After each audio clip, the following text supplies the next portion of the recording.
Hello and welcome back to Educator.com's course on music history. We've made it to a round of the symphony, so let's just jump in and talk about the symphony. All right, so the symphony was a much later developing form than, say, some of the vocal forms like opera and whatnot. So since it's later developing, we're talking into the 1700s here. It sort of came from the Italian overture, which was part of opera. And the Italian overture, overture being the beginning of the opera, so it's just the orchestra. So it just featured the symphony orchestra. And so the composers began to, just like they've done with everything we've talked about, sort of tweak that and pulled it out and stretched it. And so it sort of came from there. Now I mentioned Concerto Grosso and Solo Sonata because you're going to see like those influences in the symphony, because Concerto Grosso we talked about being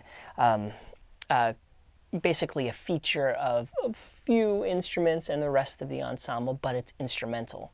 Solo Sonata, again, instrumental. And so all these forms sort of lead to the development of the symphony as a pure form or a pure genre.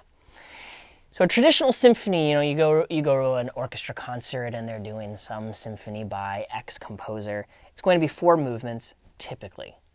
Okay, when I say typically, I mean on average, 90% of the time. Yeah, sometimes we have 5 movements, sometimes we have more, but 4. And there's sort of a reason behind that we're going to talk about a little later, but basically they're tonally connected.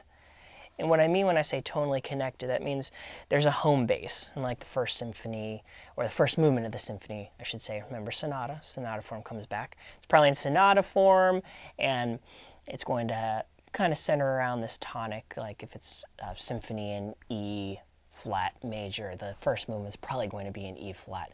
And so then we sort of have these different movements, different takes on this larger scale harmonic kind of progression.